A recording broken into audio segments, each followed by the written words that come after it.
आज की इस वीडियो में हम एक वृत्त संबंधी प्रमेय देखेंगे और सिद्ध करेंगे कि केंद्र पर बना कोण शेष चाप पर बनाए गए कोण का दोगुना होता है।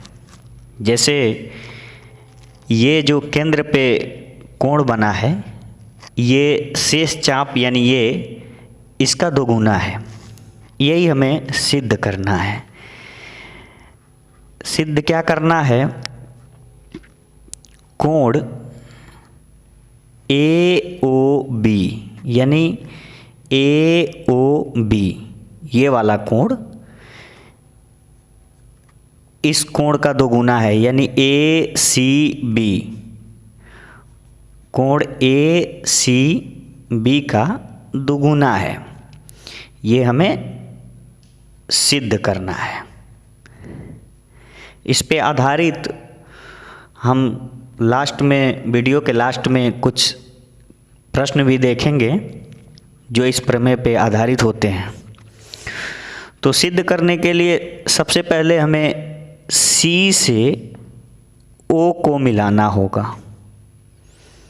C से O को मिला देंगे।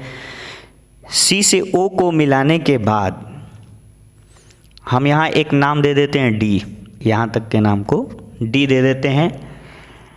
अब जैसे ही C से O को मिलाए हमें यहाँ दो त्रिभुज दिखाई देगा। एक तो AOC इधर वाला और एक त्रिभुज आपको दिखाई देगा BOC। तो इसमें दो त्रिभुज बनेंगे, तो हम पहले एक त्रिभुज ले लेते हैं AOC। त्रिभुज AOC में हमें इस त्रिभुज में दो भुजाएं बराबर मिलेंगी। वो दो भुजाएं कौन सी हैं? एक तो OA और OC। ये दोनों ही वृत्त की त्रिज्या है और वृत्त की त्रिज्या बराबर होती है चाहे आप कहीं भी उसे खींचें।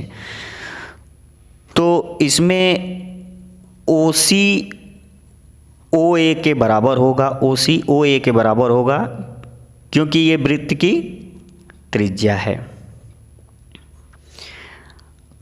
अब त्रिभुज में एक नियम ये भी है कि बराबर भुजाओं के सामने वाले कोण भी बराबर होते हैं। तो हम देखेंगे OC के सामने का कोण ये है और OA के सामने का कोण ये है। तो ये दोनों आपस में बराबर होंगे, यानी हम इसे लिखेंगे कोण ACO बराबर कोण CAO।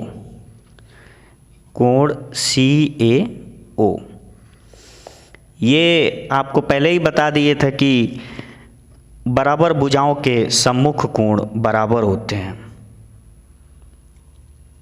बराबर भुजाओं के सम्मुख कोण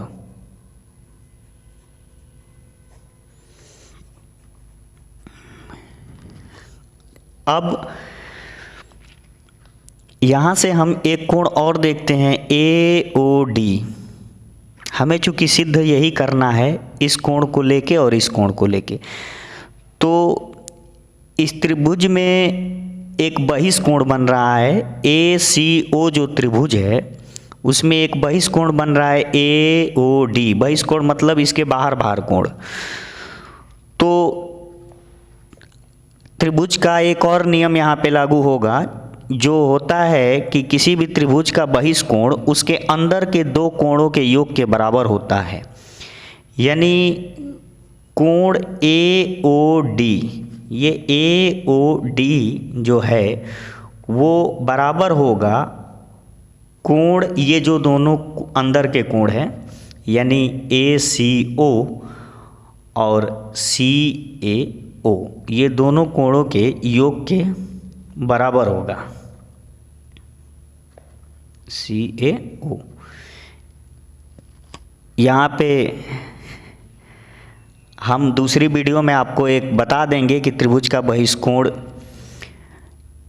क्यों अंदर के दो कोणों के योग के बराबर होता है।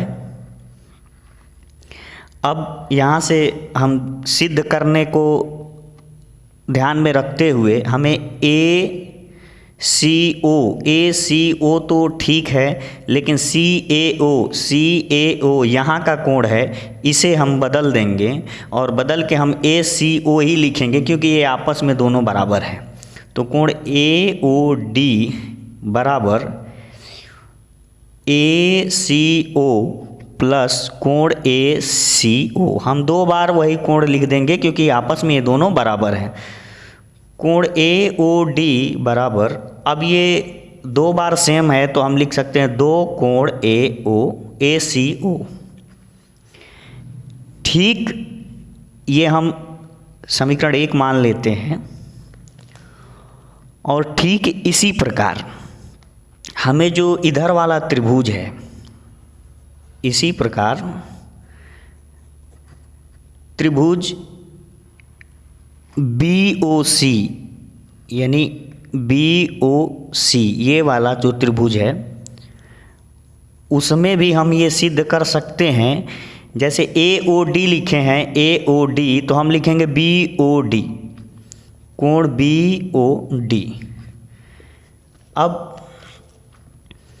कोण BOD यहाँ पे लिखे हैं टू कोण ACO, आप देखिए ACO का दोगुना किए हैं तो हम यहाँ BCO का दोगुना करेंगे।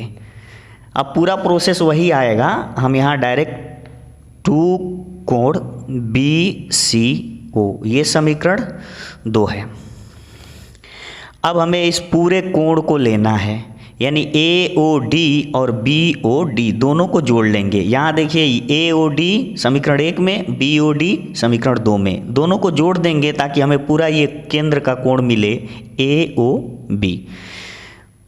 कोण A समीकरण 1 प्लस 2 से,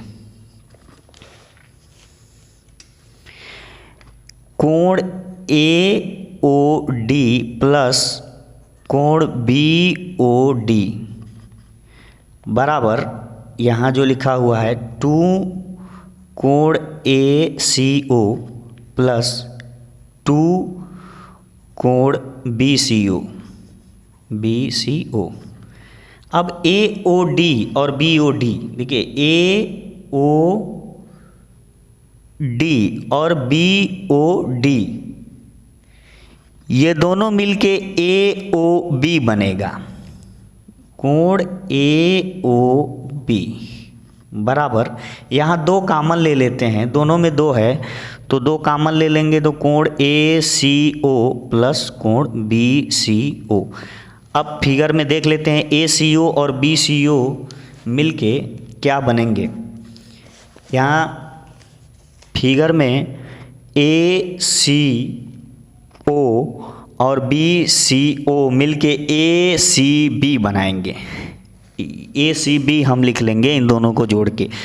कोण AOB बराबर टू कोण ACB, ये हमारा यहीं पे सिद्ध होता है जो हमने ऊपर लिखा हुआ है, आप देखेंगे AOB बराबर टू कोण ACB। इससे पता चलता है कि जो केंद्र का कोण है वो शेष चाप पर बने, परिधि पर बने कोण का दोगुना होता है। अब इस पे कुछ प्रश्न यदि हम देखते हैं तो इस पे कैसे प्रश्न आते हैं वो भी देख लेते हैं। इस पे 3-4 तरह के प्रश्न आते हैं, जैसे यहाँ 60 लिख देगा और यहाँ कुछ भी लिखा हो और यहाँ का मान ज्ञात करना है। दूसरा क्वेश्चन, यहाँ उसका मान दिया रहेगा और यहाँ का निकालना होगा। और तीसरे टाइप का इसमें क्वेश्चन जो है वो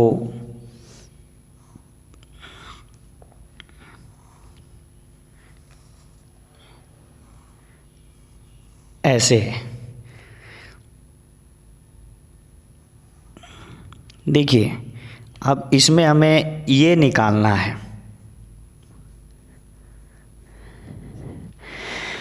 तो हमने प्रमेय में सिद्ध किया है कि केंद्र का कोण जो है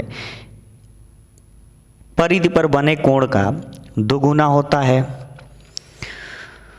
तो यहाँ पे जो कोण होगा वो इसका आधा होगा, तो यहाँ आंसर 30 आएगा। यहाँ अगर कोई वैल्यू दिया हो तो यहाँ का निकालने के लिए दोगुना करेंगे, और यहाँ का वैल्यू दिया हो और परिधि का कोण निकालने के लिए आधा करेंगे। अब यहाँ पे देखिए इस क्वेश्चन में इधर का मान न दे के इधर का दिया हुआ है, जबकि हमने जो प्रमेय सिद्ध किया उसमें यहाँ का पता होना चाहिए, तभी हम उसका आधा करके इसका आंसर बताएंगे। तो यहाँ का मान पहले निकालना जरूरी है, और एक बिंदु पर टोटल 360 अंश का कोण बनता है। तो 120 यहाँ दिया हुआ है और 360 में से 120 घटाएंगे तो 240 यहाँ आता है। 240 आ गया, अब इसका आधा कर लेंगे तो हमें यहाँ का आंसर मिल जाएगा, यहाँ 120 होगा। ठीक, यहाँ 70 है तो यहाँ 35 होगा, और यहाँ भी 35 होगा। यहाँ पे याद रखना है कि ये जो दोनों बिंदुएं दी हुई हैं, तो ये जो बृहद चाप है इसके अंदर जितनी भी कोण बनेगी वो आपस में सब बराबर होगी। बस इसी तरह के क्वेश्चन इस प्रमेय से आते हैं।